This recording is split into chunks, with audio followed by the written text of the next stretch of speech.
औज़ुबिल्लाहि बिस्मिल्लाहिर्रहमानिर्रहीम। Online students kindly confirm करें, आवाज़ स्क्रीन वीडियो सब ठीक है आपके पास? अच्छा भाई, अब हम बेसिक कल जो है बेसिक लेसन सीख चुके हैं। कंपनी लॉ का बेसिक लेसन क्या था? कंपनी वो तो बिस्मिल्लाह था। उसके बाद लेसन बिस्मिल्लाह ये था कि कंपनी सेपरेट लीगल एंटिटी है और उसमें शेयर होल्डर्स की लायबिलिटी लिमिटेड है। उसके बाद लेसन नंबर 1 ये है कि कब कंपनी बनाना ज़रूरी है, मैंडेटरी ऑब्लिगेटरी है, और कब आप अपनी मर्ज़ी से कंपनी बनाना चाहें ना बनाना चाहें। बिजनेस में इज़ अ फॉर्म, तो आपका ऑप्शन है। और उसके बाद हमने देखा कि कंपनी जब बनाना चाहें भी तो किस किस्म की कंपनी बनाना चाहेंगे आप, उसके मुख्तलिफ फॉर्म्स थे।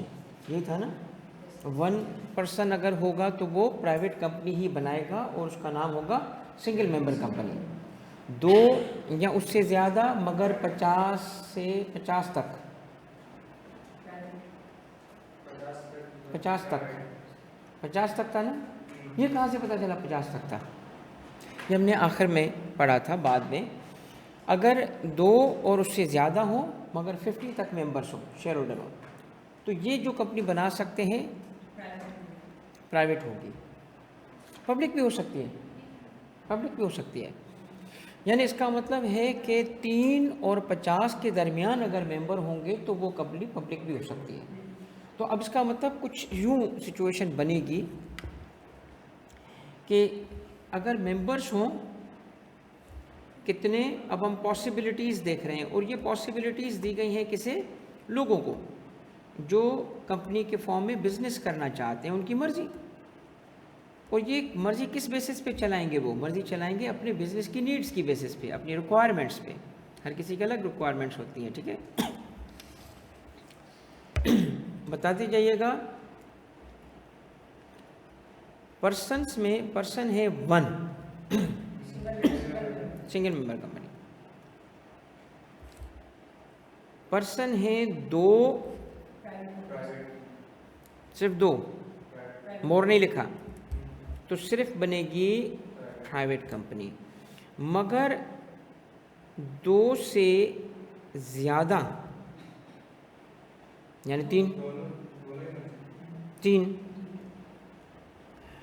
और 50 तक,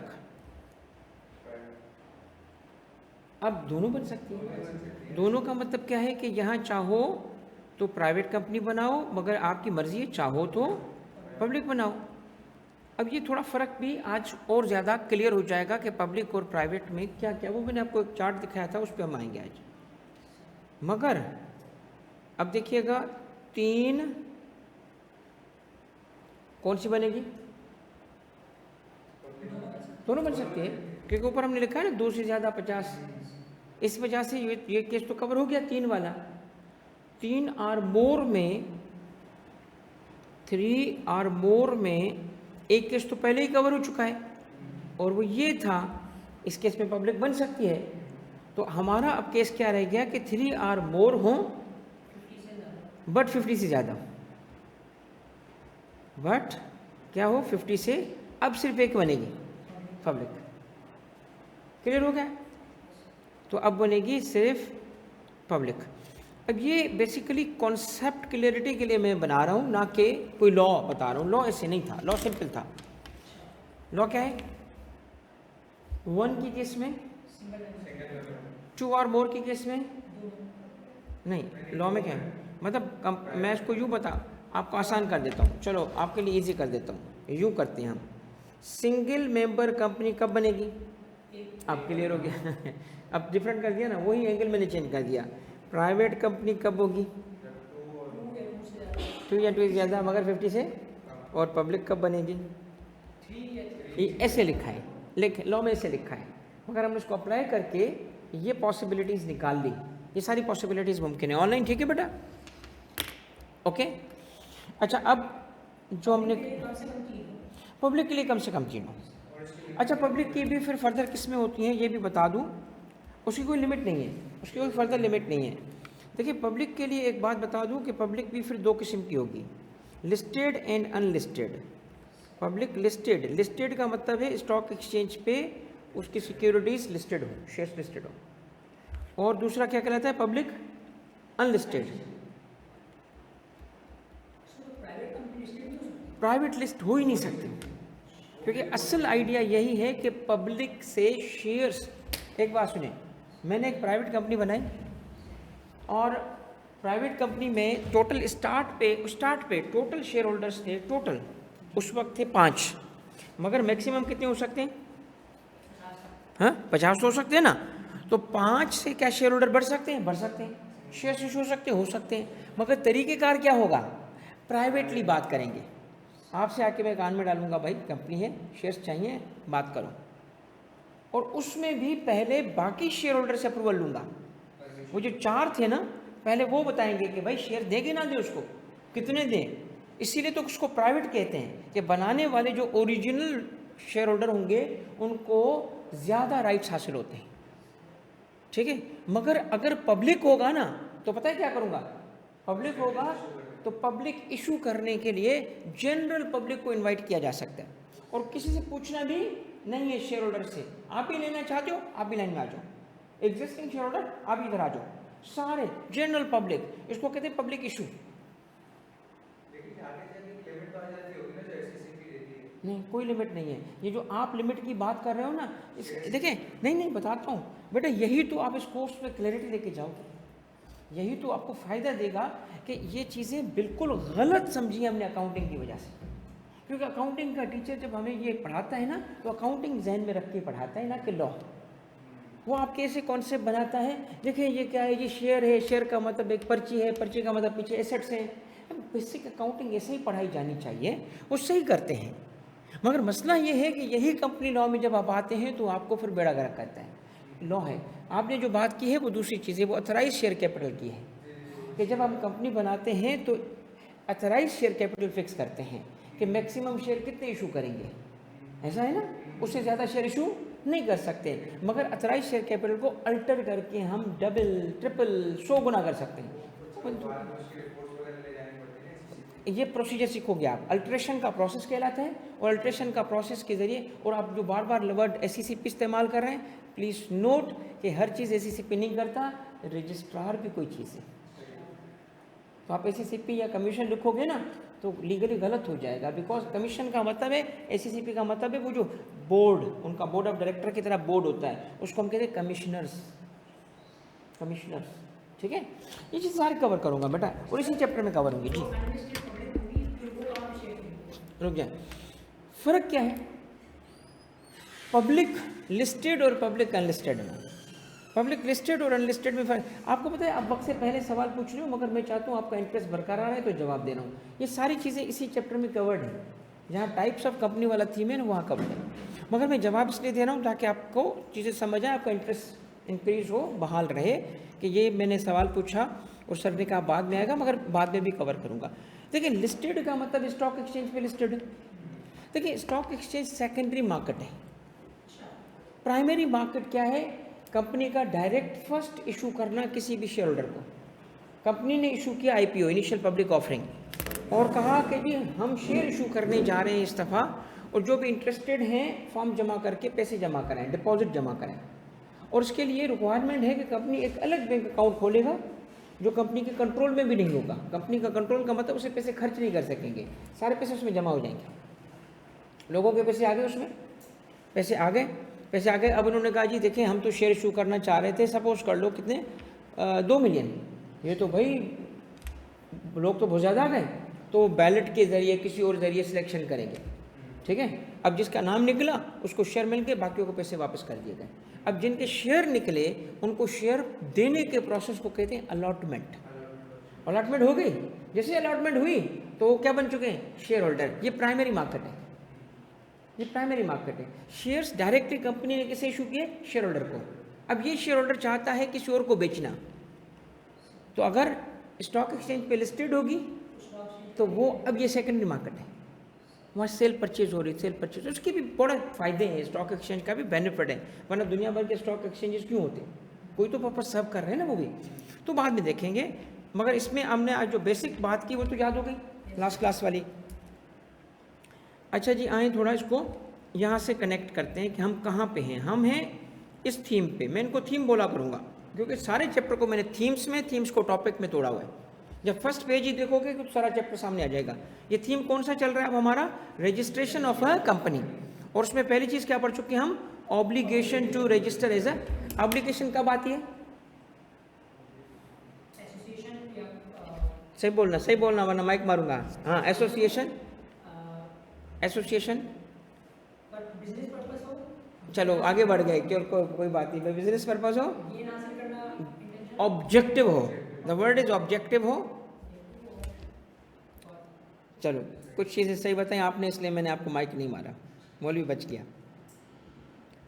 हाँ भाई, देखिए सबसे पहली चीज़ क्या थी इसमें सबसे इम्पोर्टेंट चीज़ जो मैं सुनना चाह रहा था वो ये थी, क्या कि 20 एसोसिएशन, पार्टनरशिप और एंटिटी यानी कोई ग्रुप ऑफ पीपल जो कि 20 से ज़्यादा हों और बिजनेस करने के लिए जमा हुए हों और बिजनेस का ऑब्जेक्टिव भी गेन हो, तो फिर लाजिम बन जाएगा उनको कंपनी बनाना। नहीं बनाएंगे तो ये ऑफेंस कॉन्स्टिट्यूट करता है और उस पर पेनल्टी भी लगेगी और मेंबर्स की लायबिलिटी अनलिमिटेड है। मगर ये चीज़ अप्लाई नहीं करेगी 4 केसेस में, जिसमें पहला केस था कि ऐसी सोसाइटी, बॉडी या जो एसोसिएशन है मगर पार्टनरशिप यहाँ शामिल नहीं है, जो किसी और कानून के तहत है, क्योंकि उस कानून में उसकी चीज़ें लिखी होंगी, वहीं पढ़ लेना। ओके। और फिर है जॉइंट फैमिली, मेनली यहाँ पे हिंदू जॉइंट फैमिली है, मगर हमारे पुराने लॉ में लिखा होता था, नए लॉ में हिंदू वर्ड हटा दिया गया। और जॉइंट फैमिली इसका मतलब ये है कि वो as a single unit business कर रही है फैमिली, वो एक सेपरेट बिजनेस ऑर्गेनाइजेशन कहलाती है और उसके नंबर की पाबंदी नहीं है, चाहे वो 21 हो, चाहे 50 हो, चाहे 100 हो, फिर भी वो एक्सक्लूड हो जाएंगे। कंपनी बनाना इनका ज़रूरी नहीं है। मगर 2 जॉइंट फैमिली अगर पार्टनरशिप कर लेंगे तो चूँकि पार्टनरशिप आ गई है तो फिर कंपनी वाला वो प्रोविज़न वापस अप्लाई हो जाएगा 20 वाला, कि अब आप उसी वक्त एज एक्सक्लूड रह सकते हो जब तक आपका नंबर 20 के अंदर हो। 20 से बढ़ गया, अब आपको भी कंपनी बनानी पड़ेगी, उस पार्टनरशिप को भी कन्वर्ट करना पड़ेगा। फिर है वही जो प्रोफेशनल्स जिनको कंपनी बनाने की इजाज़त नहीं है, जिसमें अकाउंटेंट्स, लॉयर्स और प्रोफेशनल्स आ जाते हैं, और इनको इसलिए कंपनी बनाने की इजाज़त नहीं है ताकि इनकी इंडिपेंडेंस बरकरार रहे। ठीक है, ये हमने कल कवर किया था, आज थोड़ा रिवाइज कर लिया। फिर दूसरा मैंने ये आपको पढ़ाया था कि अगर एक पर्सन, ये अभी मैंने रिवाइज भी कराया कि अगर सिंगल मेंबर कंपनी बनानी है तो 1, प्राइवेट बनानी है तो 2 और मोर, और पब्लिक बनानी है तो 3 और मोर पर्सन्स चाहिए। और ये 3 काम करेंगे। एक तो लॉफुल पर्पस के लिए एसोसिएट होंगे, अपना नाम सब्सक्राइब करेंगे मेमोरेंडम पे। नाम सब्सक्राइब करने का मतलब है मेमोरेंडम के आखिरी पेज पे आखिर में लिखा होता है सब्सक्राइबर्स, उसमें नाम लिखा होगा, उसमें CNIC लिखा होगा, सारी डिटेल होंगी, आगे नंबर ऑफ शेयर्स लिखा होगा, उस पर आपने साइन करना है। इसका मतलब अब आपने कर लिया कमिट, वादा कर लिया कि इतने शेयर में लूँगा। कंपनी तो भी नहीं बनी होती ना साइन करते वक्त, तो शेयर होल्डर नहीं बना भी, शेयर होल्डर बनेगा जब कंपनी रजिस्टर हो जाएगी तो इतने शेयर लेने पड़ेंगे। लेने पड़ेंगे का मतलब क्या? पैसे देने पड़ेंगे। आपने कहा ना मैं 50,000 शेयर लूँगा, तो 50,000 की पार वैल्यू क्या थी उस वक्त, फेस वैल्यू क्या थी?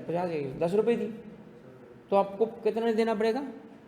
5 लाख रुपए देने पड़ेंगे कंपनी को, क्योंकि आपने वो सब्सक्राइब किया था। ये क्यों साइन करवा रहे हैं? कल मुकर जाए तो फिर, और कंपनी एक सेपरेट लीगल एंटिटी है, उस पर केस कर दे, वो कहें मैंने कब कहा था, तो साइन करवा रहे हैं कि मैं ये अंडरटेक कर रहा हूँ। ठीक है।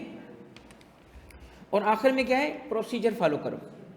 प्रोसीजर क्या था? कंपनीज एक्ट के अंदर कोई प्रोसीजर होगा ना, प्रोसीजर होगा, ये देखें प्रोसीजर क्या है। अगला टॉपिक यही हमें, प्रोसेस ऑफ इनकॉर्पोरेशन। तो प्रोसेस क्या है इनकॉर्पोरेशन का? इफ़ यू रिमेंबर, हमने एक नाम भी दिया था उसको, रजिस्ट्रेशन। ओके, चलें आए इसको गो थ्रू करते हैं। Incorporation is a wider word. Top पे इनकॉर्पोरेशन होगा, उसके फॉर्म्स होते हैं। 1 incorporation by charter, 2 incorporation by registration. तो हम उस इनकॉर्पोरेशन को पढ़ें जो रजिस्ट्रेशन वाली है। ठीक है। यूएस में INC लिखते हैं कंपनी के नाम के एंड पे, हम लिखते हैं लिमिटेड, वो लिखते हैं INC, इंक। ये इंक का है, इनकॉर्पोरेशन। वहाँ पे ये इसी वजह से वर्ड इनकॉर्पोरेशन, क्योंकि ब्रिटिश ट्रेडिशन है ना, ये ब्रिटिश ट्रेडिशन है, तो यूएस में बिल्कुल डिफरेंट वे में चली। और बाकी जो डोमिनियंस थी, जिसमें ऑस्ट्रेलिया, पाकिस्तान, इंडिया, कनाडा, यहाँ लॉ सिमिलर है। या बहुत सिमिलरिटीज़ है।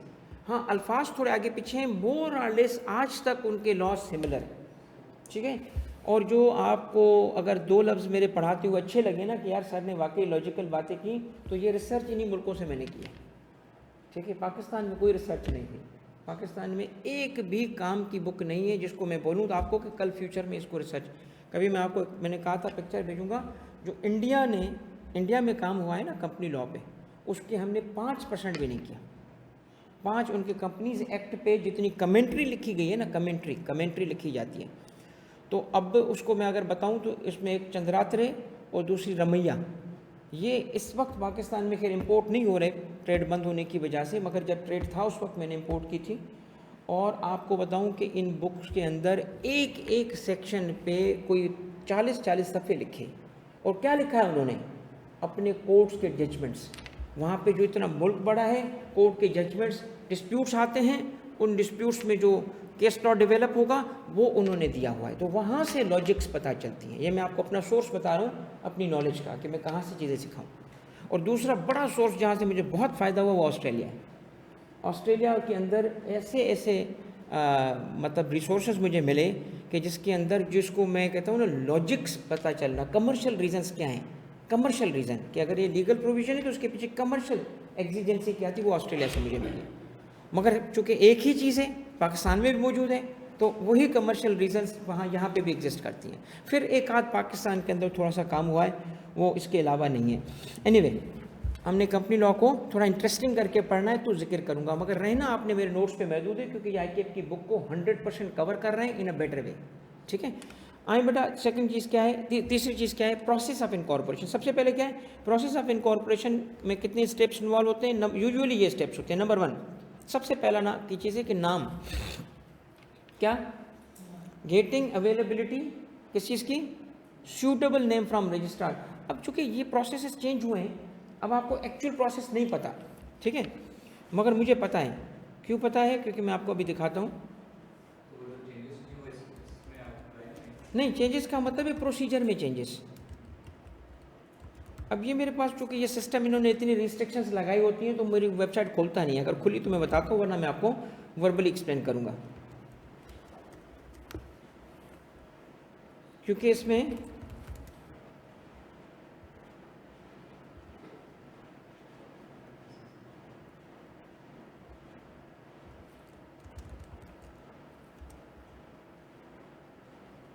ये देखें, बस खुल जाए लगा है, हाँ भाई खुल गया। अब आपके पास ये देखें क्या है, ये एक, अगर किसी को वाकई रियल लाइफ में ज़रूरत हो तो कंपनी रजिस्टर करना आपके लिए इस कोर्स के बाद बिल्कुल ईजी है। आप किसी को एडवाइस भी कर सकते हो। मैं आपको बताऊँ, अक्सर मैं ना इसलिए नहीं इसको पब्लिकली बहुत बोलता कि सर के वो बच्चे कहेंगे सर मार्केटिंग कर रहे हैं अपने कोर्सेज की, और मुझे ना मार्केटिंग करना आती है, मैं करता भी हूँ। और मैं बताऊँ, अगर कोई समझता है ना कि आजकल मार्केटिंग, मैं तो आपको ये सिखाऊंगा बल्कि कि 2 स्किल ऐसे हैं जो अब नहीं सीखेगा तो पीछे रह जाएगा, चाहे वो क्वालिफाइड चार्ट अकाउंटेंट ही क्यों ना। वो 2 स्किल्स कौन से, एक तो अपनी मार्केटिंग करना, ब्रांडिंग करना, और दूसरा नेगोशिएट करना। ये दोनों स्किल में अक्सर, मैं आज आपके लिए एक चीज़ लाया हूँ, ये लाया दिखाने के लिए, कंपनी लॉ के क्लास में क्यों लाया हूँ आप बच्चों को समझाने के लिए, कि ये एक बुक है 100 CEOs, बेस्ट CEOs इन पाकिस्तान के नाम से लिखी गई है। और इसमें मैं आपसे पूछता हूँ कितने चार्टर्ड अकाउंटेंट होंगे 100 में से? एक भी नहीं, एक भी नहीं। क्यों? अब ये 100 कोई क्राइटेरिया से नहीं निकाले गए कि मैं कहूँ कि जी ये जो इसके कंपाइलर हैं एजाज साहब, इन्होंने कोई प्रोसेस फॉलो किया होगा, उन्होंने अपनी पता नहीं किस तरीके से, मैं इनसे मुलाकात करूँगा, पूछूंगा इनसे, क्योंकि अभी मुझे किताब मैंने रिसेंटली हासिल की। पहले मुझे, हालांकि किताब अभी की नहीं है, मगर अच्छा एडिशन नहीं होता, मुझे साफ़ सुथरी किताबें अच्छी लगती हैं, कंडीशन ठीक हो। तो ये चूँकि नई प्रिंट नहीं हो रही थी तो मुझे एक अच्छी किताब नज़र आई, तो फिर मैंने इसको मंगा लिया। मगर आपको क्यों बताना चाहता हूँ, बिज़नेस करने के लिए माइंडसेट क्या चाहिए वो हम डेवलप नहीं कर पाते।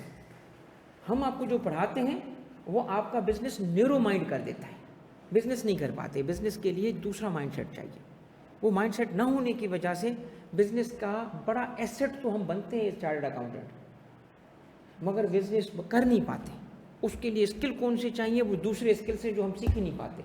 हम सीखते हैं अकाउंटिंग, हम सीखते हैं ऑडिट, हम सीखते हैं, ये तो सारे बिज़नेस का बेड़ा गर्क करते हैं। ये चीज़ें तो बिज़नेस का बेड़ा, बिज़नेस में ऐसे नहीं होता। जैसे सादा सी बात बताऊं, हमारी बैलेंस शीट टेली ना हो, चाहे 1 रुपये से, हम फेल हैं, हम फेल हैं। हम आपको ऐसे अपने आप को ऐसे फील करेंगे कि हमारा 0 मार्क्स है। ये है ना माइंडसेट हमारा बनता है ऐसे 1 रुपये का। और बिजनेस के लिए 1 दर्जन में कितने केले होंगे? 13। ये है बिजनेस, यहाँ से बिजनेस फैलता है। आप कभी भी 13 नहीं काउंट करोगे। वो बिजनेस ये है भाई, सादा वे में समझा दिया आज मैंने बिजनेस आपको। और ये इसलिए बता रहा हूँ कि चीज़ें सिखाएं आपको मैं इसलिए मैं चाहता हूँ कि आगे बढ़ो, कि अपॉर्चुनिटीज़ बहुत आने वाली हैं अब आपके लिए। अब इतनी अपॉर्चुनिटीज़ आने वाली है बिजनेस की कि आपको उतनी इन्वेस्टमेंट भी नहीं चाहिए, जितनी चाहिए मैनेज हो जाती है। बहुत कमा सकते हो, सैलरीड पैसा रह के उम्र गुजार दोगे, एट द एंड सिर्फ एक ही घर बना सकोगे। एक शादी नहीं, शादी एक घर का मतलब है बस। क्या कितना कमा सकते हो, मगर अपना बिजनेस करोगे तो उसकी फिर लिमिट नहीं है। मगर उस बिज़नेस के लिए माइंडसेट चाहिए बेटा, उसके लिए जो आप सीख के जा रहे हो ना। मैं इसलिए इस चीज़ों पे मतलब बिज़नेस पे तो मैं बात करता हूँ, मगर मैं कंपनी लॉ और टैक्स को इसलिए नहीं इस तरह करता कि लोग कहेंगे यार सर मार्केटिंग करें। जो मैं करता हूँ ये नहीं करता हूँ, बिल्कुल करता हूँ, मगर इस सेंस में नहीं कि बच्चों को सीए से हटा के, ये मैं कभी नहीं कर सकता। मैं सोच भी नहीं सकता कि बच्चों को बोलूँ सीए नहीं, सीए में आयो सीए करो। मगर खुदा न खास्ता जो बच्चा अगर रह जाए, खुदा न खास्ता किसी वजह से वो अगर उसको छोड़ना पड़े, तो वो भूखा नहीं मरेगा। ये मैं बात नहीं करता, मुझे करनी चाहिए, बच्चों को आके हेल्प करनी चाहिए। मगर चूँकि कुछ कोर्सेज मैं खुद कर रहा होता हूँ तो मार्केटिंग दिखेगी तो मैं चुप हो जाता हूँ। 2 ऐसे सब्जेक्ट हैं बेटा जो आपको भूखा नहीं मरने चाहिए, ठीक है। एक आपका टैक्स और दूसरा आपका कंपनी लॉ। अकाउंटिंग की जॉब्स कम हो गई हैं, चूँकि अकाउंटिंग सॉफ्टवेयर पे चला गया है। उस तरह अब अकाउंटेंट के लिए इतने पैसे नहीं हैं, इसमें बहुत पैसे। किस चीज़ के पैसे? एडवाइजरी के भाई। कॉर्पोरेट लॉयर बनने में कितनी देर लगेगी आपको? खुदा ना खास्ता खुदा ना खास्ता अगर किसी को, तो भाई कुछ भी नहीं, इवन LLB के बगैर भी फर्म्स में जॉब मिल जाती है। ये काम सीखोगे ना, अब आपको चूँकि ऑब्वियस सी बात है कोई सिखाने वाला नहीं है। मैं शुरू में क्या कहा था, एक भी ऑथेंटिक कंपनी लॉ का टीचर मुझे मार्केट में नहीं दिखता, तभी मैंने कहा मैं खुद पढ़ाता हूँ। और ये बड़ी बात कर रहा हूँ।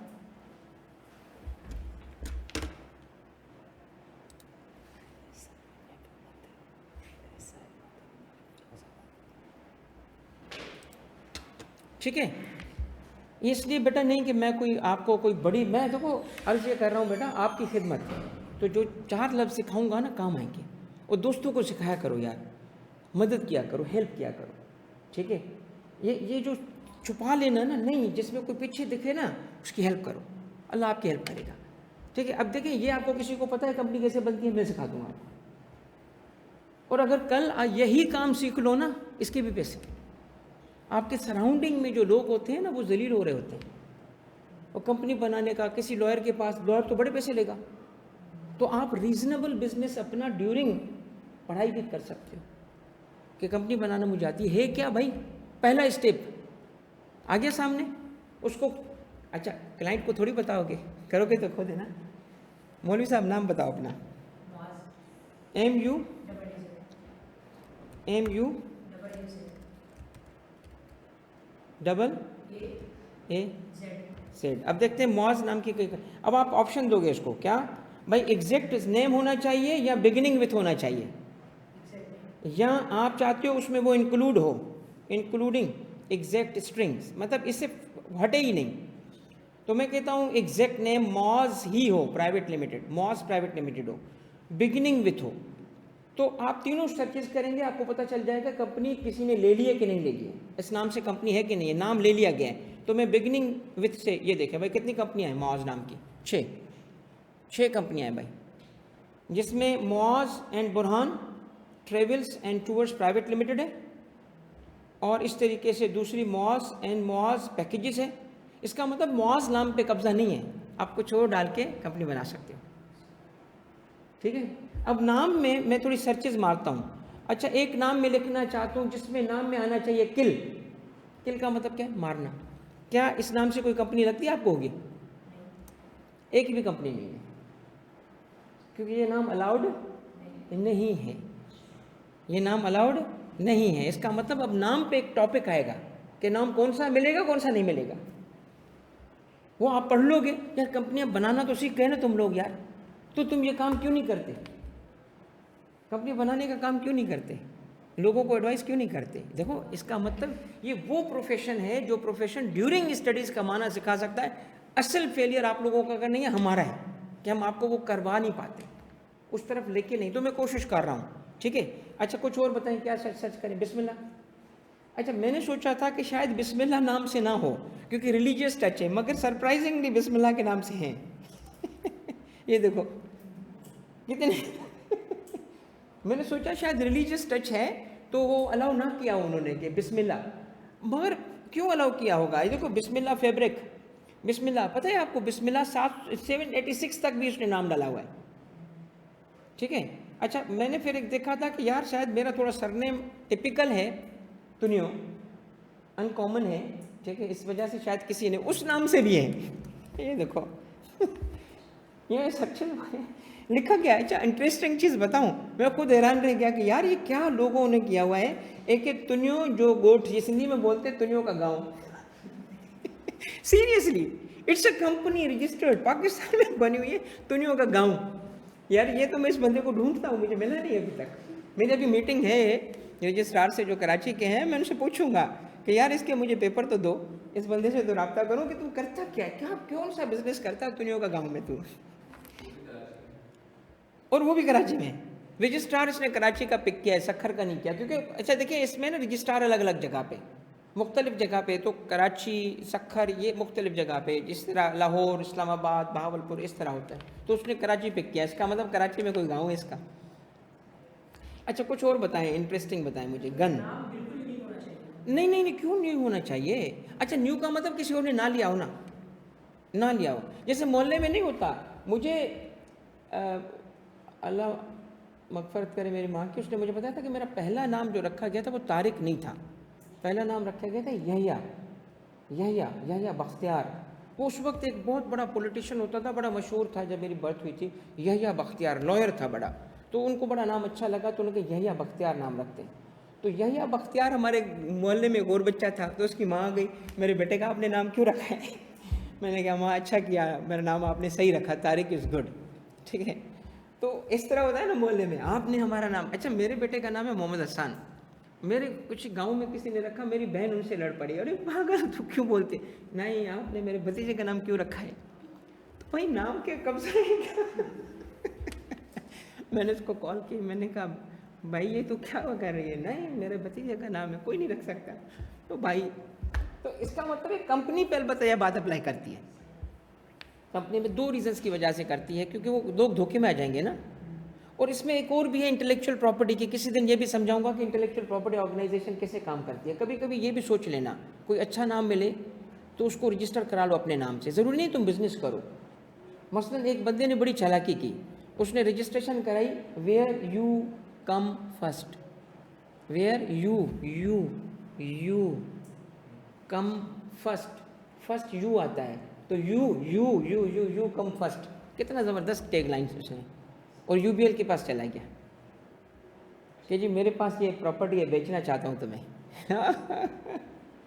क्या छक्का मार गया। हाँ हाँ प्रॉपर्टी बन गई ना तुम्हारी, तुमने रजिस्टर की ना अपने नाम की, किसी और को ट्रांसफ़र कर सकते हो। हाँ ह्यूज कमाल है। यह है बेटा, आप लोगों को तो हम बिजनेस पढ़ाते ही नहीं है, आप लोगों को तो हम पूरी उम्र गुलाम होने के लिए भेज देते हैं, तुम लोगों को तो डबल गुलामी मिलेगी, बीवी की भी और बॉस की भी। सीरियसली नौकरी है क्या, गुलामी है? आउट ऑफ बॉक्स सोचो, it's a huge money waiting for you. ठीक है, देख लिया भाई नाम कैसे सर्च करते हैं, हो गया अवेलेबल। अब इसमें एक तरीका और भी है, अब आपने नाम सोच लिया ना, कोई और भी तो सर्च कर सकता है ना। एक एप्लीकेशन दो रजिस्ट्रार को कि मेरा नाम रिजर्व कर लो, मेरा नाम रिजर्व कर लो, वो रिजर्व हो जाएगा, मगर अनलिमिटेड पीरियड के लिए रिजर्व नहीं करेगा, वो चंद थोड़े पीरियड के लिए करेगा। वो आपको पता होगा, आगे पढ़ाऊंगा भी, वो वक्त से पहले चीज़ें डिस्क्लोज नहीं करना चाहता, वक्त पाने दो, टाइम पाने दो, उस वक्त मैं आपको बताऊंगा कि इतने टाइम के लिए रिजर्व हो जाएंगे। क्लियर है भाई, ऑनलाइन सही है, क्लियर। इंटेलेक्चुअल प्रॉपर्टी क्या है, मूवीज़ क्या हैं, सॉन्ग्स क्या हैं, उसमें कहाँ लिखा था यूबीएल, उसमें क्या लिखा था, किसी के नाम लिखा था? नहीं, वेयर यू कम फर्स्ट, मेरी मर्जी, कुछ भी हो, नाम आपके नाम, आपका ज़ाती नाम, आपके बिजनेस का। नहीं, वही तो कह रहा हूँ ना, किसी दिन बताऊंगा ना कि 42 कैटेगरीज होती हैं इंटेलेक्चुअल प्रॉपर्टी की। सिर्फ नाम थोड़ी होता है, ट्रेडमार्क थोड़ी होता है, बहुत कुछ होता है। अगर यूबीएल का मैं मिसाल दे रहा था यूबीएल की, कि यूबीएल को मैं अगर ऐसे लिखूँ ना, ये पेन उठाए, ये वॉच उठाया और ये मैंने माइक उठाया, यू कर दिया, ये मेरी प्रॉपर्टी बन जाएगी यू। क्यों? क्योंकि बी भी ऐसे लिखूँ, क्योंकि इसमें मैं वर्क ऑफ आर्ट को रजिस्टर करवा रहा हूँ, यूबीएल के नाम को थोड़ी करवा रहा हूँ। ठीक है, तो इसीलिए चीज़ें ये आपको पता होंगी, इसे कमाओगे। चलें बेटा, फर्स्ट स्टेप समझ आ गया।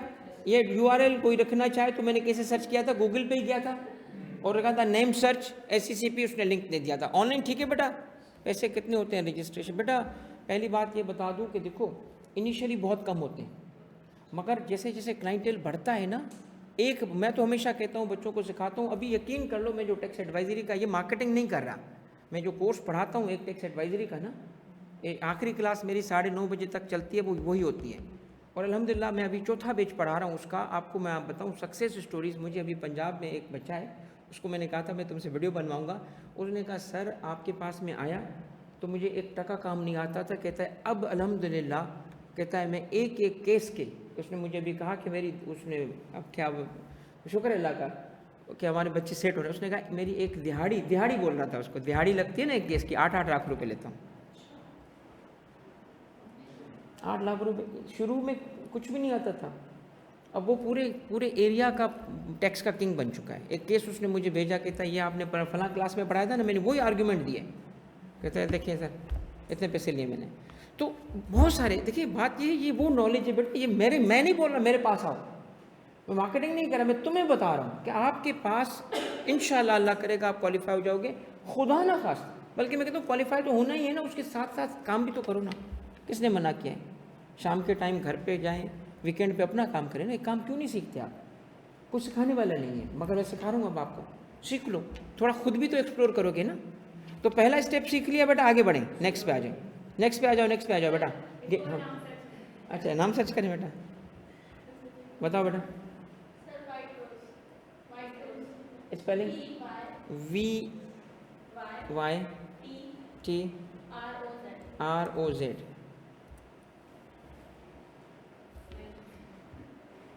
नहीं रुको, VYTROZ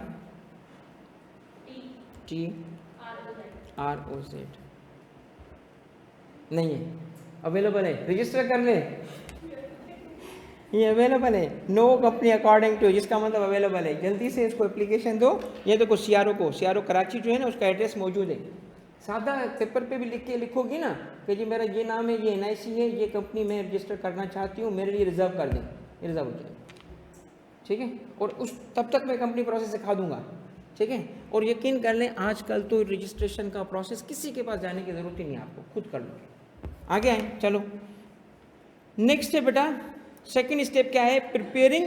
अब आप क्या प्रिपेयर कर रहे हो ऑनलाइन बेटा? मेमोरेंडम। उसके बाद क्या कर रहे हो बेटा? Prepare articles of association of proposed company along with supporting documents. इसका मतलब 2 डॉक्यूमेंट इंपॉर्टेंट हैं, बाकी सारे सब क्या हैं? सपोर्टिंग डॉक्यूमेंट्स हैं। जी बेटा बताता हूँ ना, क्या लिखा है? Supporting documents. इसका मतलब है डॉक्यूमेंट 2 हैं, बाकी सब सपोर्टिंग है। आपने वहां नाम रखा तो आप नाम के साथ प्रूफ भी तो दो कि आप कौन हो, NIC की कॉपी। अच्छा एक मुझे बात बताएं, कंपनी का कोई डायरेक्टर भी तो होगा ना भाई, उसमें से कौन डायरेक्टर्स होंगे? कंपनी के बोर्ड कैसे बनेगा? फर्स्ट बोर्ड, ये सारा कंपनी लॉ ऐसे कनेक्टेड है ना। मतलब मैं यकीन करें इतना एंजॉय करता हूँ इसको पढ़ाते हुए, मुझे जब इतना मज़ा आता है ना पढ़ाते हुए इसको। और हकीकत में मैं बताऊँ कि कोई एक स्टेज आ जाती है जब भी मैं कंपनी लॉ पढ़ाता हूँ, क्योंकि मैंने पहले पढ़ाया था फिर छोड़ दिया, फिर मैं अभी पढ़ा रहा हूँ दोबारा। तो मैं कंपनी लॉ जब पढ़ाता हूँ एक स्टेज आती है, मैं कहता हूँ टेक्स्ट को छोड़ इसको ही पढ़ा, इतना मज़ा है इसमें। क्यों? Everything is logical, everything is connected, everything logical है, कोई लॉजिकल प्रोसीजर से। सिर्फ उसको समराइज करें, छोटा सा सब्जेक्ट बन जाता है, ना करें अजाब बन जाता है। क्यों? याद ही नहीं होता। तो अब क्या है, रजिस्ट्रेशन का प्रोसेस का मतलब है आपने नाम चेक कर लिया, अब आओ 2 डॉक्यूमेंट बनाओ। कौन से? मेमोरेंडम और आर्टिकल्स, इन दोनों को मिला के एक नाम जो कि लॉ में नहीं इस्तेमाल हुआ मगर वैसे बता रहा हूँ, इन दोनों को मिला के एक नाम दिया जाता है कॉन्स्टिट्यूशन, कॉन्स्टिट्यूशन ऑफ कंपनी। एक होता है मुल्क का कॉन्स्टिट्यूशन, एक होता है कंपनी का कॉन्स्टिट्यूशन, सही है, कॉन्स्टिट्यूशन ऑफ कंपनी। अच्छा बेटा, ऑस्ट्रेलिया में इन दोनों डॉक्यूमेंट्स को अलग नाम नहीं देते, बोलते कॉन्स्टिट्यूशन है। कॉन्स्टिट्यूशन का मतलब क्या है? मुल्क कैसे चलेगा, मुल्क कैसे चलेगा, इसको कहते हैं कॉन्स्टिट्यूशन ऑफ कंट्री। कंपनी कैसे चलेगी, कॉन्स्टिट्यूशन ऑफ कंपनी। अब जो हम नहीं बोलते, पाकिस्तान में नहीं बोलते, मगर मैं वैसे बता रहा हूँ, ये है कॉन्स्टिट्यूशन, कंपनी कैसे चलेगी। अब ये दो डॉक्यूमेंट्स क्यों अलग अलग रखे गए हैं, इसकी क्या लॉजिक है, इसकी लॉजिक क्या है? पहले का नाम क्या था? मेमोरेंडम। दूसरे का नाम क्या था? आर्टिकल्स। ठीक है बेटा, मेमोरेंडम और आर्टिकल में फ़र्क क्या है समझिएगा। मैं आपको एक प्रैक्टिकल एग्जांपल देता हूँ रियल लाइफ, क्योंकि मेरा कंपनीज के साथ इतना वास्ता पड़ा है ना, 20 साल का मेरा वास्ता कंपनियों से है, तो जितनी रियल लाइफ एग्जांपल और डॉक्यूमेंट्स मैं आपके पास लाऊंगा कोई शायद दे नहीं सकता। मैं आपके पास रियल पेपर लाऊंगा कल, मतलब कल का मतलब है जब टॉपिक आएगा, ये देखो ये नोटिस होता है, ये देखो ये इस तरीके से एजीएम काम करती है। इंडिपेंडेंट डायरेक्टर्स का लोगों को पता नहीं है, मैं मिलता रहता हूँ उनसे कि वो हैं कौन, कहाँ से आते हैं। तो अब एक आर्टिकल की एग्जांपल देता हूँ। एक बिजनेस को मैं जानता हूँ जो एज अ पार्टनरशिप चलता था, उसके पार्टनर थे 7 पार्टनर थे, उन्होंने बड़ा अच्छा काम किया था, दोस्त थे, अच्छा बिजनेस करते हैं। उन्होंने एक ज़बरदस्त काम क्या किया, एक्सटेंसिव एग्रीमेंट बनाया पार्टनरशिप का, ज़बरदस्त, इतना बड़ा 40-50 सफ़े का। क्योंकि अल्लाह का शुक्र है, थोड़ी सी अल्लाह ने इज़्ज़त दी है, मेरी कोई वैसे औकात नहीं है, सच्ची बताऊँ, मुझे पता है मैं कौन हूँ, तो 1 टके की औकात नहीं है मेरी, मगर अल्लाह ने इज़्ज़त दी है, सरकार में मैं अच्छी पोजीशन पे हूँ। तो जो दोस्त अहबाब हैं, कभी कोई सरकार में कम आता है, कोई इनको तंग करता है, तो मेरे पास आते हैं। तो एक दफ़ा कोई इनको, सरकारी इदारे तो तुम लोगों को पता है ना, कोई ना कोई तंग करते हैं, उनको चैन ही नहीं है सवाए लोगों को टॉर्चर करने के, वो बिज़नेस करने दो, नहीं, ये दरवाजे पे आपने ये क्यों रखा है, ये जनरेटर बाहर क्यों है, ये नाम क्यों है, वो तंग करते हैं। तो मुझे उन्होंने एक दफ़ा इन्वॉल्व किया किसी मैटर में, तो उस चक्कर में उन्होंने मुझे वो एग्रीमेंट दिखाया। मैंने कहा यार क्या ज़बरदस्त काम किया तुम लोगों ने, एक मैकेनिज्म रखा हुआ था उन्होंने, इवन कन्फ्लिक्ट रेजोल्यूशन, कि हम अगर कभी डिफर करेंगे तो हमारा मैटर ये बंदा डिसाइड करेगा, रेफरी। तभी तो वो चल रही थी पार्टनरशिप। फिर उन्होंने कन्वर्ट किया इनटू कंपनी। कंपनी में तो एग्रीमेंट होता ही नहीं है। कितनी खूबसूरत मिसाल दी, समझना मेरी। अब मैं वेट कर रहा था, अब क्या करेंगे, अब क्या करेंगे, मैं वेट कर रहा था। उन्होंने कहा दोस्त है ना, बात होती रहती है, अब क्या करेंगे बताओ। ना ऐसे थोड़ी तुका, तू मौलवी है ना, मौलवी का मतलब, मौलवी मुझे प्यारा, इसको पता है, देख मौलवी जो आया ना क्लास में तो मेरा प्यारा होता है। मौलवी साहब जब तकरीर करता है ना, पता नहीं कहाँ चला जाता है, मगर वापस उसी बकरी के किस्से पे दोबारा आ जाता है। ऐसे नहीं चलेगा, एग्जैक्ट लॉ की बात करो। उनका एग्रीमेंट था आर्टिकल्स, ये है वो एग्रीमेंट कि हम चलाएंगे कैसे, ये हम सातों का है, ये हमारा है इंटरनल। इसमें इंटरनल का मतलब सीक्रेट नहीं है, हम लोगों को नहीं देंगे। एक बात सुनिएगा मेरी, द मोमेंट कंपनी बनाते हो ना, तो तुम्हारे सारे मैटर पब्लिक हो जाएंगे, सीक्रेसी नहीं रहेगी। सीक्रेसी चाहते हो, कौन से बिजनेस करोगे, रॉन्ग, उसमें भी सीक्रेसी नहीं है, दूसरे पार्टनर को तो बताना पड़ेगा ना। सबसे ज्यादा secrecy sole proprietor. Single member company में कोई नहीं है सीक्रेसी, हर चीज पब्लिक है। कंपनी गई बनी पब्लिक, अब आप कुछ नहीं छुपा सकते सिवाय आपके कोई ट्रेड सीक्रेट्स के, बाकी नहीं छुपा सकते। तो अब उन्होंने आर्टिकल, इंटरनल का मतलब मेरा क्या है, इसमें वो मैटर कवर किए जाएंगे जिनका ताल्लुक इंटरनल इश्यूज से है, कि हम मीटिंग कैसे करेंगे, डायरेक्टर कैसे इलेक्ट करेंगे, कानून में भी वो मैटर लिखे हैं। आप हैरान हो जाओगे कि जब आर्टिकल की कंटेंट देखोगे और इधर से कंपनीज एक्ट देखोगे, सारी चीज़ें वही होंगी जो कंपनीज एक्ट में लिखी हैं। अरे भाई, कंपनीज एक्ट में जब लिख दी गई तो इसको अलग क्यों लिख रहे हो? वो इसलिए लिख रहे हैं कि कंपनी एक्ट में रेगुलेशन जो दी गई है वहाँ फ्लेक्सिबिलिटी भी है, उसमें आगे पीछे करने की तुम्हें इजाज़त थी, जहाँ जहाँ इजाज़त है वो हम उसको एक्सरसाइज करते हैं। मसलन उसने कहा कम से कम डायरेक्टर चाहिए, कम से कम 3 और 7, तो हमने कहा क्यों, कम से कम थे ना, हमने कहा नहीं 3 नहीं 10, हमारी मर्जी, तो वो हमें आर्टिकल में लिखने पड़ेगी। तो आर्टिकल, वो अग्रीमेंट कन्वर्ट हो गया टू आर्टिकल्स। मगर बाहर जो लोग हैं, कस्टमर्स, सप्लायर्स, क्रेडिटर्स, रेगुलेटर्स, उनको वो इन्फॉर्मेशन नहीं चाहिए, उसमें हम इंटरेस्टेड नहीं हैं। आउटसाइडर किस इन्फॉर्मेशन में इंटरेस्टेड होते हैं? सबसे पहले आपको उसके नाम, लायबिलिटी, उसकी डिटेल्स जो चाहिए, जो आउटसाइडर को चाहिए, वो यहाँ गिवन होती है। फर्क समझ आ गया? फर्क समझ आ गया? दैट इज वाई ये डॉक्यूमेंट ज्यादा इंपॉर्टेंट है। इसकी ही registration, the moment memorandum is registered by registrar, that is the moment company is formed, company is created. ठीक है, तो ये होगा आपका एक्सटर्नल लोगों को, एक्सटर्नल लोगों के मैटर्स। इसीलिए नेम क्लॉज कहां होगा? मेमोरेंडम है, आर्टिकल में। लिमिटेड लायबिलिटी, ठीक है, principal line of business memorandum में। मीटिंग करने का procedure, number of directors, articles. ये फर्क हो जाएगा। आपने रियल लाइफ में शायद ना देखा हो, मैं दिखाऊंगा आपको। ये है कंपनी के, ये सिंगल मेंबर कंपनी, ये सारे पेपर्स दिखाऊंगा आपको, सारे पब्लिकली अवेलेबल है। कोई कंपनी आके मेरे पे केस भी नहीं कर सकती, तारीफ तो नहीं आपने हमारा डॉक्यूमेंट क्यों क्लास में दिखाया। दिखाऊंगा, क्योंकि मैं आपके क्लास किसी सरकारी फाइल से नहीं निकालूंगा, सरकारी फाइल से निकाल के नहीं आऊँगा, हालांकि उसमें हज़ारों में पड़े होते हैं। मैं SECP से ऑफिशियली लेके आऊँगा, क्योंकि मैं भी तो सिटीजन हूँ इस मुल्क का, मैं भी तो चीज़ें ले सकता हूँ ना क्लासरूम के लिए। ठीक है, सारी चीज़ें अवेलेबल है, एवरीथिंग इज़ अवेलेबल। एक एक डॉक्यूमेंट जो तुम पढ़ोगे मैं आपको क्लास में दिखाऊंगा कि ये है बेटा वो कंपनी लॉ, जो तुम जिसको पता नहीं क्या समझते हो, बड़ा इंटरेस्टिंग है। क्लियर होगी बात? आए बेटा, अब आपने ड्राफ्ट किया ना, कैसे ड्राफ्ट करोगे बताओ? रियल लाइफ में कैसे ड्राफ्ट करोगे? रियल लाइफ में अब ड्राफ्ट करना आसान हो चुका है। GPT, चैट GPT, ओके, वो उसने इतनी ट्रेनिंग ली हुई है, उसको सिर्फ इतना वो आज भी जाके बोलो ना कि मैं कंपनी बनाना चाहता हूँ जो प्राइवेट लिमिटेड है, जिसमें उसको डेटा देना पड़ेगा जो आपको है, वो पढ़ के दोगे ना, और उसको कहोगे अब पाकिस्तान के कंपनीज एक्ट को भी आगे रखो, पाकिस्तान के जितने तुमने ट्रेनिंग ली है आर्टिकल्स की उसको आगे रखो और मुझे बना के दो।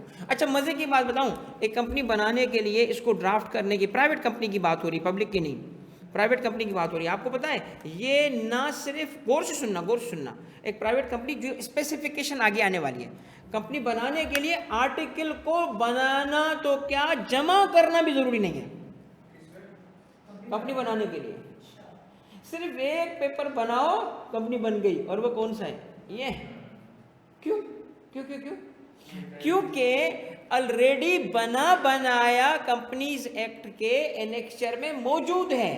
क्या? आर्टिकल्स कि कंपनी ऐसे चलती है। इसका मतलब क्या है कि एक ऑलरेडी मॉडल कंपनीज एक्ट 2017 में मौजूद है। अगर आप अपना बनाना चाहते हो बना लो, नहीं बनाना चाहते उसको अडॉप्ट कर लो।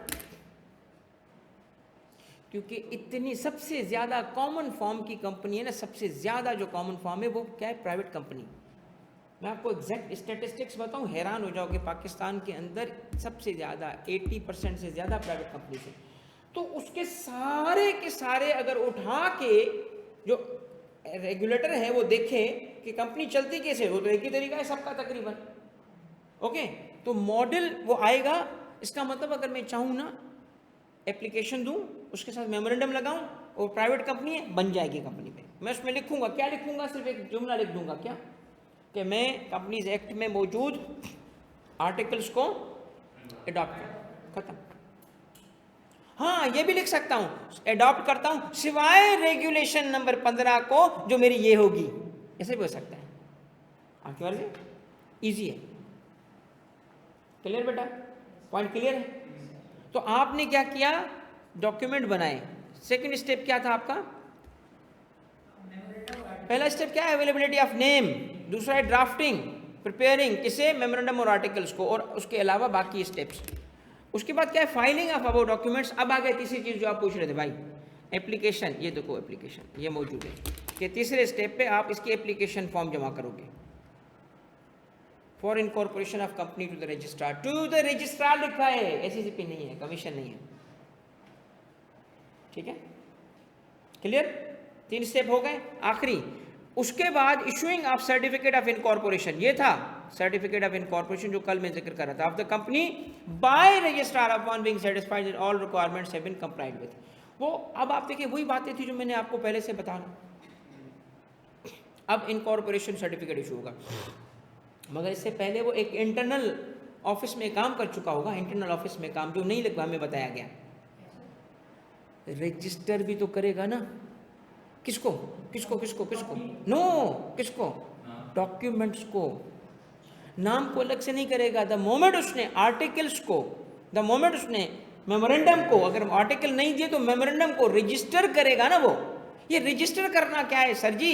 ये मैनुअल पहले पुराना रजिस्टर उठाता था, हाँ भाई सामने बंदा बैठा है, हाँ क्या नाम है इसका, बोलो, टक टक टक टक टक लिख दिया, हाँ भाई चलो भाई हो गया रजिस्टर। तो कभी भी कोई देखेगा कंपनी किसी, तो रजिस्टर वर्ड क्यों यूज होता था? रजिस्टर होता था, दफ्तर, रजिस्टर, रजिस्टर्स होते थे, उसमें लिखते थे नाम। तो कितनी कंपनियां हैं, रुके जी हम देखते हैं, हमारे रजिस्टर को खोलते हैं। अभी पाकिस्तान में इस वक्त 12 मिलियन कंपनियां हैं, ऐसे देखते थे।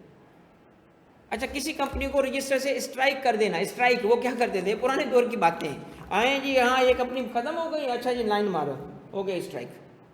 मगर अब ऐसे काम नहीं होता, ये इलेक्ट्रॉनिक होता है। अब फिजिकली ऐसे कोई रजिस्टर नहीं है, वो टक टक टक एंट्री करेंगे, हाँ जी हमारे डेटा बैंक में वो कंपनी आ गई।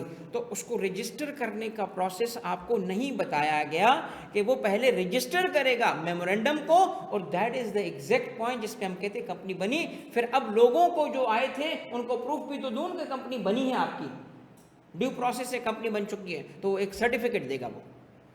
अब सर्टिफिकेट एक ऐसा रजिस्ट्रार था, तो मैंने तो आज तक, मुझे तो उसका नाम जो है ना, जब भी मैं रजिस्टर कोई सर्टिफिकेट देखता था ना अपने ऑफिशियल ड्यूटीज़ में, क्योंकि मेरा कंपनी से बेटा बहुत गहरा ताल्लुक़ रहा है, तो मैं हर एक डॉक्यूमेंट को गो थ्रू करता था। मैं बगैर पढ़े बताता था रजिस्ट्रार फलाना है। क्यों? ये देखना, अगर अगेन वो आया तो पिक्चर्स इसमें नहीं आती है मेरे सिस्टम में।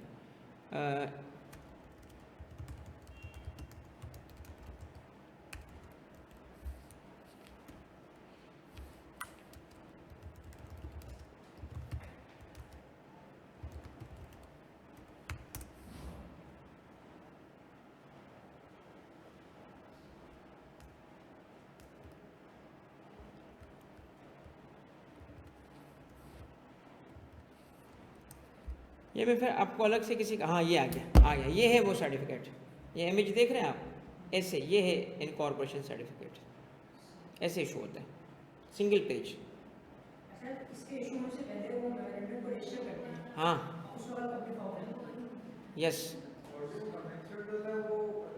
कमेंसमेंट की बात सुन लीजिए, अभी वक्त से पहले आगे जा रहा है मगर मैं थोड़ा जवाब दूंगा। कमेंसमेंट ऑफ बिजनेस का इजाज़तनामा हर कंपनी में नहीं चाहिए, सिर्फ पब्लिक कंपनी में चाहिए। प्राइवेट कंपनी इधर से बनी, धंधा शुरू, कोई कमेंसमेंट की जरूरत नहीं को भाई। पब्लिक में मैंने कहा ज़रूरी है, कमेंसमेंट का प्रोसेस इसमें नहीं है। अगले दिन तुम जाओ धंधा शुरू करो, कोई कमेंसमेंट की इजाज़त नहीं चाहिए। सर्टिफिकेट ऑफ कमेंसमेंट कोई नहीं चाहिए प्राइवेट कंपनी को, हर कंपनी में नहीं रिक्वायर्ड होता कमेंसमेंट, ठीक है।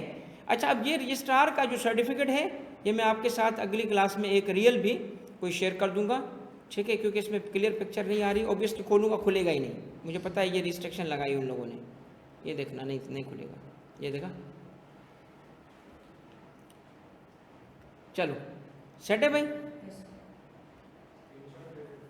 खुलेगा ही नहीं ना, वो पढ़ने में नहीं आ रहा ना, स्क्रीनशॉट किस चीज़ का लूँ मैं आपको पढ़ाने के लिए। चलो भाई सही है, क्लियर बता सकोगे अब, ये डिटेल में समझ आ गया। नेक्स्ट टॉपिक पे आए। अब नेक्स्ट टॉपिक क्या है कि registration of memorandum and articles. अब वही चीज़ है मगर उसकी तफसील आ रही है, जो उसने ऊपर प्रोसेस में नहीं बताया, अब बता रहा है।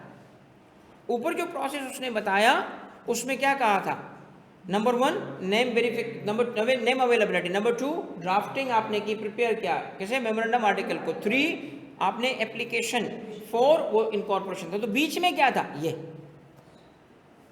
वो उसने करना है ना उसको रजिस्टर। ये क्या है, there shall be filed with the registrar an application on specified form containing following information documents, ठीक है। और उसमें क्या है, डिक्लेरेशन ऑफ कंप्लायंस विद, अब देखिए आप गौर से सुनना, डॉक्यूमेंट्स जो जमा, अब चूंकि रियल काम भी करना चाहते हो अगर, तो उसको वैसे पेपर के लिए तो वैसे ही ज़रूरी है, मगर रियल काम के लिए भी क्या, ना सिर्फ आपने मेमोरेंडम, आर्टिकल, एप्लीकेशन दी, बल्कि एक स्टेटमेंट भी लिखोगे।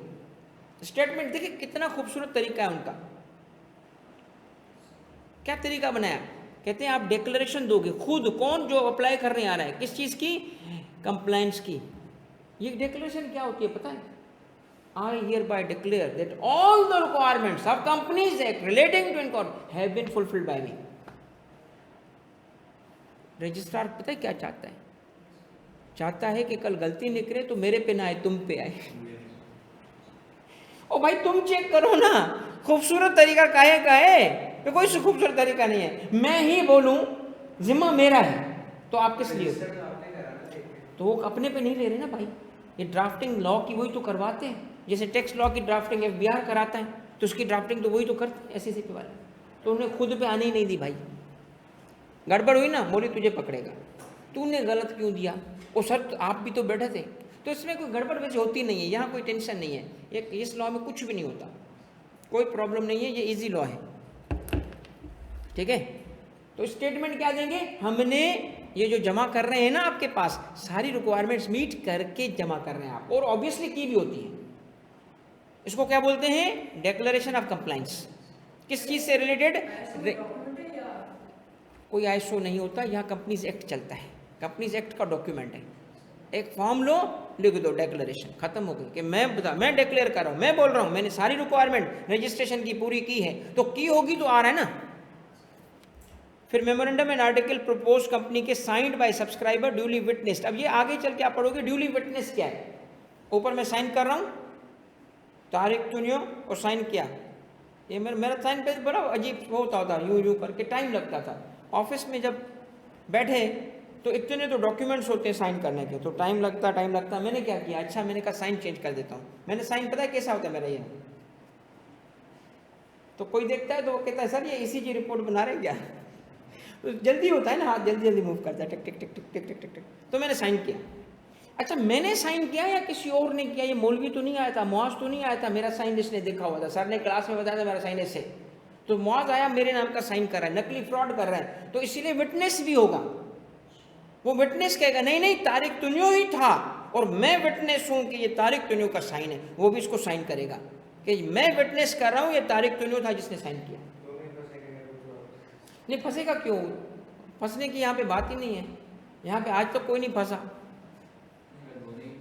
क्योंकि कंपनी बनने का काम कर रहे हैं, कौन सा क्राइम कर रहे हैं यार, अगर गलती हो भी जाती है उसको ठीक कर देंगे ना बाद में। नेक्स्ट क्या है, आर्टिकल से ऑप्शनल है, ये देखो कंपनी लिमिटेड बाय शेयर्स होगी तो इसकी और डिटेल्स आएंगी, तो ये ऑप्शनल है जमा करना, ऑप्शनल है, ये मैंने अभी बताया था क्यों ऑप्शनल है, क्योंकि बने बनाए मौजूद है, साइंड बाय द सब्सक्राइबर और उसमें भी विटनेस्ड होता है, और एन एड्रेस फॉर, ये देखो एड्रेस भी देना होगा आपको, क्योंकि कंपनी तो बनी नहीं है ना। मज़े की बात यार, ये ऐसी खूबसूरत चीज़ें थोड़ी, अगर आई होप कि आप मेरी इन बातों को समझ रहे हो और उसको इंपॉर्टेंस दे रहे हो, रियल लाइफ में बहुत फायदा होगा तुम्हें, पेपर में भी होगा, रियल लाइफ में और ज़्यादा होगा।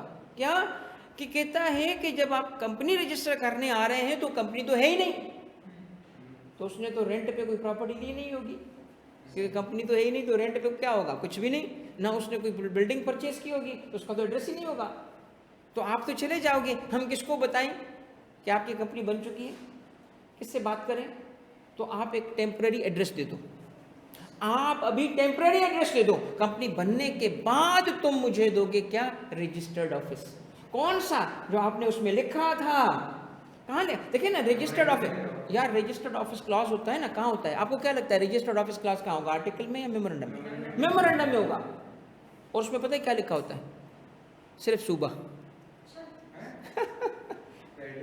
नहीं लिखा होता, कंपनी बने तो एड्रेस पे लेना यार, ऐसे कैसे एड्रेस दे दूं, ऐसे तो कंपनी करेगी ना काम, सेपरेट लीगल एंटिटी है ना भाई, वो करे ना, उसका बोर्ड बैठे वो करे ना, कि मैं आया चौधरी का रोड पे या गुलशन में या कहाँ पे, या मैं वो माल रोड पे लाहौर में, कहाँ कंपनी, तो एड्रेस तो बाद में देंगे ना, इसलिए सिर्फ सुबह जाएंगे, नो, अलग से फिर वो बताया जाएगा एक फॉर्म के ज़रिए कि हमने ये रजिस्टर्ड ऑफिस बनाया, ये ले लो। हाँ सही है।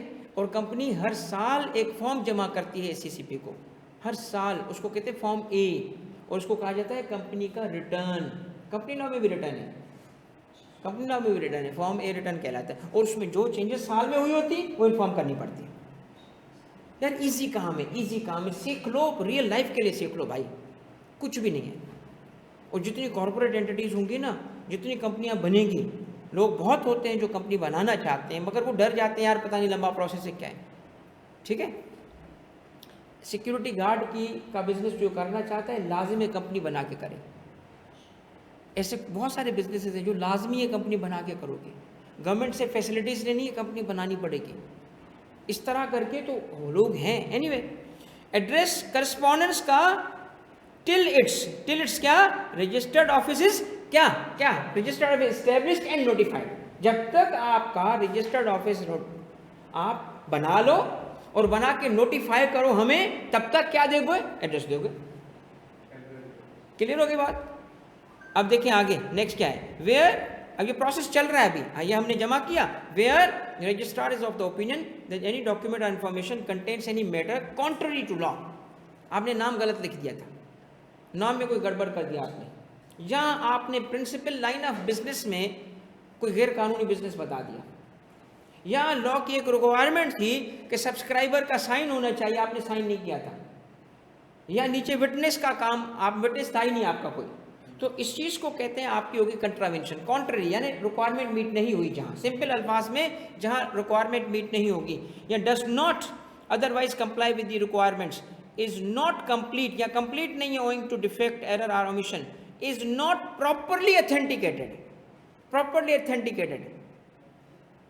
इसका मतलब वो डॉक्यूमेंट ऑथेंटिक है नहीं है, विटनेस है नहीं है, कोई भी गलती किस किस्म की, ये या तो लॉ की खिलाफ वर्जी, या तो रिक्वायरमेंट कंपनी लॉ की मेट ना कर पाना, या इनकम्प्लीट होना, या इट प्रॉपरली ऑथेंटिकेट जेन्युइननेस का कोई शक हो, तो इन सारे केसेस में रजिस्ट्रार क्या करेगा, registrar may either require the company to file revise document or remove the defect within specified. इसमें समझने की बात है, कंपनी तो बनी नहीं तो उसको बोल कैसे रहा है। यहाँ मतलब है वो company as a group of people, सादा लफ्ज, वो कंपनी इनकॉर्पोरेटेड नहीं है। यहाँ कंपनी का मतलब है वो ग्रुप ऑफ पीपल, ग्रुप को बोल रहा है वो कंपनी। उनको कहा जाएगा कि अपना रिवाइज डॉक्यूमेंट दो, चेंज करो, या उस डिफेक्ट को ठीक करो।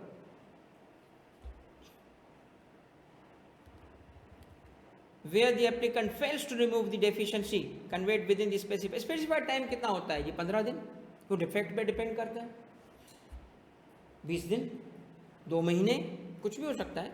The रजिस्ट्रार में रिफ्यूज टू रजिस्टर। अब इसमें एक रियल लाइफ केस बताता हूँ जो मैंने बड़ा बाद में ढूंढा है, मुझे वो मिला नहीं, पता नहीं, क्योंकि हो सकता है कि वो न्यूज़पेपर्स के उन वेबसाइट से, हालांकि आपको पुरानी भी चीज़ें मिल जाती हैं न्यूज़पेपर की, आप भी ढूंढिएगा, अगर मिले तो मुझसे शेयर कीजिएगा। एक कंपनी बनाने की कोशिश की थी डॉक्टर शीरीन मज़ारी ने। डॉक्टर शीरीन मज़ारी पॉलिटिशियन है, अब सियासत से वो शायद किनारा कश है, मगर उसको मैं एज अ पॉलिटिशियन नहीं जानता, मैं उसको एज अ प्रोफेसर जानता हूँ। ये पॉलिटिक्स में आने से पहले कायद-ए-आज़म यूनिवर्सिटी की प्रोफेसर है स्ट्रेटेजिक स्टडीज़ की। तो इन्होंने एक कंपनी की एप्लीकेशन दी थी बनाने की, जिसमें उन्होंने मिसाइल टेक्नोलॉजी से रिलेटेड, मिसाइल या मिसाइल जिसको हम बोलते हैं, तो उसमें वर्ड मिसाइल आ रहा था इन्होंने एक बनाया था, इंस्टीट्यूट बना, यानी कंपनी बनाने की कोशिश की थी, जिसके अंदर उसको रिफ्यूज़ किया गया था।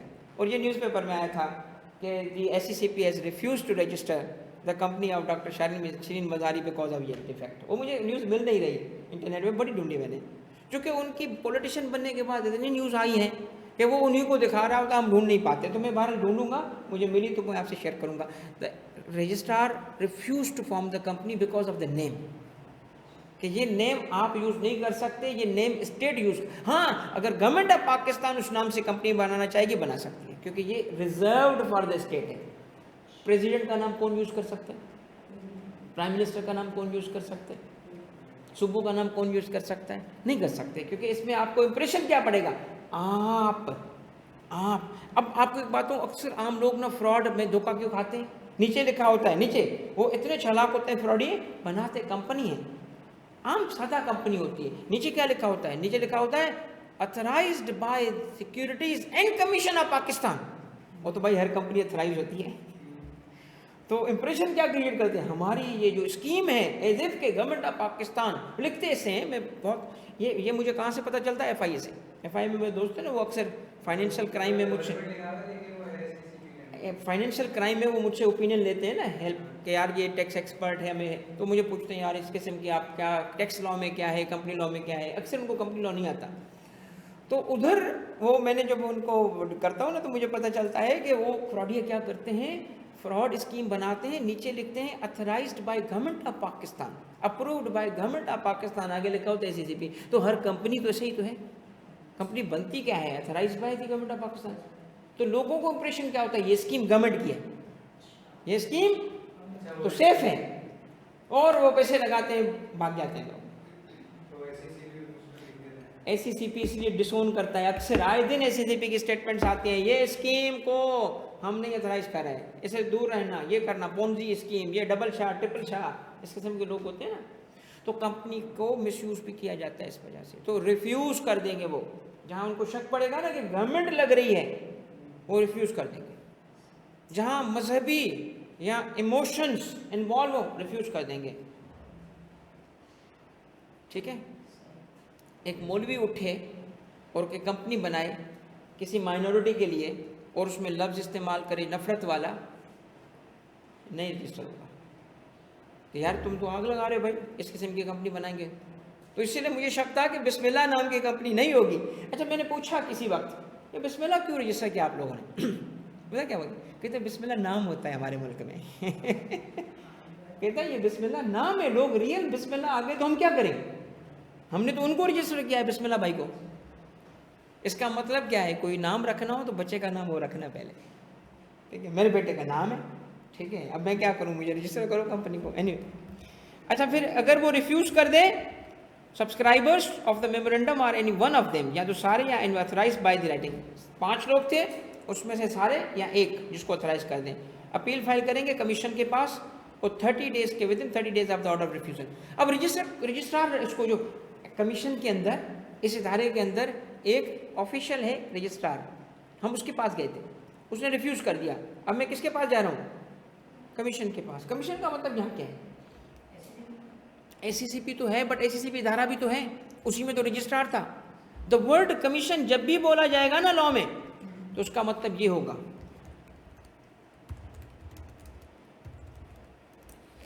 ये 5 लोग,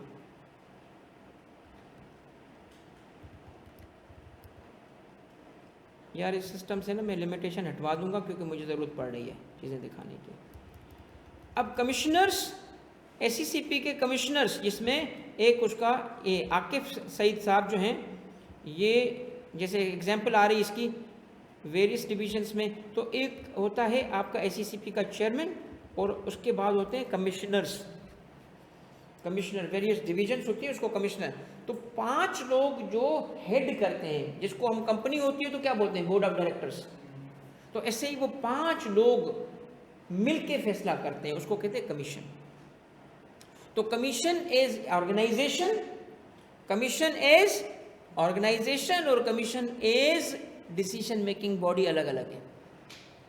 द वर्ड कमीशन जब आए ना, अपील फाइल किसको होगी? कमीशन को। इसका मतलब उन 5 लोगों के पास जाएगी, जिसमें चेयरपर्सन भी बैठेगा, चेयरमैन भी बैठेगा, वो सारे कमिश्नर्स बैठेंगे। हाँ भाई अपील आई हमारे पास, जी बताएं। वो कहेगा जी देखिए, वो उसमें भी खुद अपीयर नहीं होते, कोई एडवाइज़र अपीयर होगा, कोई लॉयर अपीयर होगा। जी मेरे क्लाइंट का ये रजिस्ट्रेशन मैंने अप्लाई की थी, इसमें ये उन्होंने एतराज़ लगाया जो बिल्कुल गलत है, देखें फ़लाने केस में ये था, फ़लाने में ये था, इसका नाम अलाउ होना चाहिए, ये अलाउ होना चाहिए, कंपनी बननी चाहिए। वो कहते हैं नहीं क्यों बननी, आर्ग्यूमेंट होंगे, फिर वो फैसला सुनाएंगे। ये है अपील का प्रोसेस। इसका मतलब क्या है कि अगर कंपनी ना बने, रिफ्यूज़ हो जाए, तो अपील का राइट किसके पास है? उन लोगों के पास है। वो राइट है कि जाके उसको अपील कर सकते हैं, मगर किस फोरम पे? कमीशन। कोर्ट में नहीं जा सकते, अपील कोर्ट में नहीं है। कमीशन के पास है, उनका फैसला फाइनल होगा। आई समझ? सही बताइएगा, क्या बोरिंग है कंपनी लॉ? अभी तक तो नहीं है ना, ऐसा ही रहेगा इंशाल्लाह। और ज़्यादा इंटरेस्टिंग चीज़ें आएंगी, क्योंकि अभी तो ये बुनियाद बन रही है आपकी। सही। ये अभी शेयर जो हो गया आपके साथ डॉक्यूमेंट। हाँ हाँ ना कर यार, मैं अभी आपके साथ नहीं ये किया है मैंने किया है अभी। ये सारा पेपर आपके पास आ जाएगा, ये डॉक्यूमेंट पर PDF में share. Order of the commission shall be final and shall not be called into question in any court authority. कहीं उसको चैलेंज आप नहीं कर सकते। आगे ग्रुप पे है बेटा। उसके बाद क्या है? The registrar is satisfied that all requirements of the Companies Act and the rules और regulations made thereunder have been complied with. अगर वो समझता है कि कंप्लायंस हो गई है तो he shall register the memorandum as the documents delivered. और ये कंपनी बन चुकी है, रजिस्टर किया, कंपनी बन गई। On registration the registrar shall issue certificate of. अब ये देखिए सर्टिफिकेट ऑफ इनकॉर्पोरेशन में क्या क्या होगा, वो जो एक सिंगल पेज है। Name and registration number of the company, unique number, company का नंबर होगा। Date of its incorporation, whether it is private or public, whether it is limited or unlimited, if it is limited तो whether the limited by shares या limited by guarantee. अब ये सारी चीजें बेहतर समझ आएंगी जब हम अगले थीम पे जाएंगे, वो टाइप्स ऑफ कंपनी कि प्राइवेट क्या होता है, पब्लिक क्या होता है, पब्लिक में लिस्टेड अनलिस्टेड क्या होता है, with shares without shares, share capital, limited by shares, limited by guarantee. ये सारी कंपनी सिखा दूंगा, टेंशन नहीं लो, आराम से समझ आएंगे। रियल लाइफ केस बताऊंगा तो समझ आती है कि गारंटी क्या है, शेयर्स क्या है, शेयर्स का क्या मतलब है। इसमें मैं पावर पॉइंट एक प्रेजेंटेशन यूज़ करूंगा जिसमें आपको चीज़ें डिस्प्ले कर दूंगा, ठीक है। तो ये उसके रजिस्ट्रेशन के सर्टिफिकेट पे होगा। और certificate shall be signed by the registrar और ऑथेंटिकेटेड बाय रजिस्ट्रार। ठप्पा वो देख रहे हो, वो ठप्पा एक उसमें लगा होता है एक उसका। दी सर्टिफिकेट शैल बी, ये इंपॉर्टेंट वर्ड है, this is the most important word now, conclusive evidence that the requirements of the Companies Act as to the registration have been complied with and that the company is duly formed। तीन words बड़े important थे, एक conclusive evidence है। आपके पास क्या है? Certificate है ना, एक सिंगल पेज है ना, ये क्या साबित कर रहा है कि कंपनी सही बनी है, यानी कि सारी रिक्वायरमेंट्स क्या हो चुकी हैं, पूरी हो चुकी हैं। As to the registration has been complied with, कि कंप्लायंस हो चुकी है और वो ड्यूली रजिस्टर्ड है। ड्यूली का मतलब प्रॉपर्ली रजिस्टर्ड है, इसमें कोई डिफेक्ट सब्सिक्वेंटली डिफेक्ट सामने आ जाए नहीं कराएंगे, सब्सिक्वेंटली डिफेक्ट आ जाए।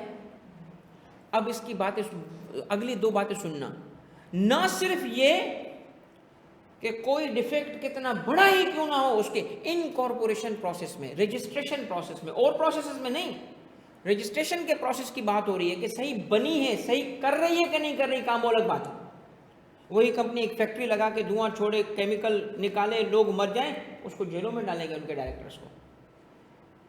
कंपनी बनने की हद तक वो बोल रहा है सही कर रही है, कंपनी सही बनी है, कंपनी ड्यू प्रोसेस से बनी है। अब ड्यू प्रोसेस तो फॉलो नहीं हुआ था तो लॉ कहता है बन गई ना, तो इसको बड़ी लॉजिक है, इसमें बड़ी लॉजिक है कि यार बाद में ये करे। सुनना मेरी बात, लॉजिक समझना। ये कंपनी लेगी लोन, ये कंपनी करेगी सेल परचेस, ये कंपनी रखेगी एम्प्लॉइज, ये बिजनेस कर रही है, ये इकोनॉमिक एक्टिविटी कर रही है। अब सवाल ये है कि अगर गलत भी बनी तो भूल जाओ, आगे बढ़ो, उसमें कोई डिफेक्ट भी था छोड़ दो, आगे बढ़ो। क्योंकि अगर हम क्वेश्चन करना शुरू कर देंगे और वो क्वेश्चन की बेसिस पे अगर उसको स्ट्राइक डाउन करना पड़ा तो उन लोगों का क्या होगा, इकोनॉमी की अनसर्टेनिटी क्या होगी।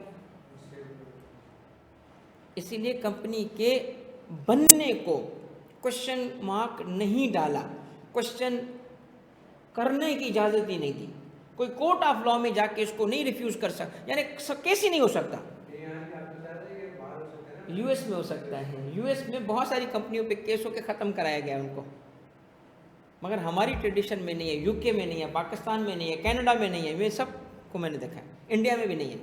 कंक्लूसिव एविडेंस छोड़ो, आगे बढ़ो भाई। हाँ, और केस कर सकते हो उन पे, ये नहीं कर सकते। ओके, अच्छा, दूसरी चीज़ क्या है आखिरी भाई, ये इसमें सवाल भी आया, बार बार सवाल आया, बार बार सवाल आया इफेक्ट ऑफ रजिस्ट्रेशन पे। देखिए, अगर एक कंपनी रजिस्टर हो जाए तो एज अ कॉन्सिक्वेंस क्या क्या चीज़ें कंपनी बनने से अज्यूम होंगी, उसको कहते हैं इफेक्ट ऑफ रजिस्ट्रेशन। मैं एक सादा सी मिसाल देता हूँ। हमने एप्पल रखा, एप्पल, और उस पर छुरी गिराई, क्या कॉन्सिक्वेंस है?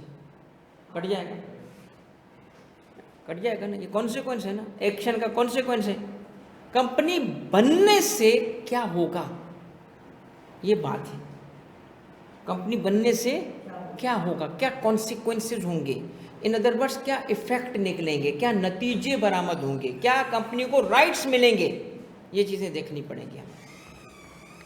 और वही है जो आप पहले ही जानते हो, वो सारी वही है जो पहले ही जानते हैं। क्या कि registration of company has following effects. सवाल आता है, बता रहा हूँ बार बार, इस पर अलग अलग एंगल से मैं कराऊंगा भी आपको ड्राफ्टिंग इस सवाल पे। From the date of incorporation, कहते जब कंपनी बनी तो डेट ऑफ इनकॉर्पोरेशन के बाद ये चीज़ें अज्यूम हो जाएंगी। क्या? Subscribers to the memorandum together with such other persons from time to time, जो बाद में आएंगे, जो बाद में आएंगे। कंपनी बनी, ये बाद वाले लोग हैं, ये बाद के लोग हैं, इनको भी इग्नोर करो। Subscribers to the memorandum are a body corporate by the name stated in. कहता है सबसे पहला कॉन्सिक्वेंस ये होगा कि एक सेपरेट लीगल एंटिटी बनी है। एक है शेयर होल्डर, जो बनते वक्त सब्सक्राइबर्स है, सब्सिक्वेंटली मेंबर्स हैं, तो वो original share holders, original members, जिनको क्या कहा जाता है सब्सक्राइबर्स, और सब्सिक्वेंट शेयर होल्डर्स। यानी आज के दिन अगर मैं उठाऊं कंपनी, सपोज करो ये कंपनी एक्स कंपनी, तो उसके सारे ओरिजिनल मेंबर्स होंगे या नए मेंबर भी होंगे?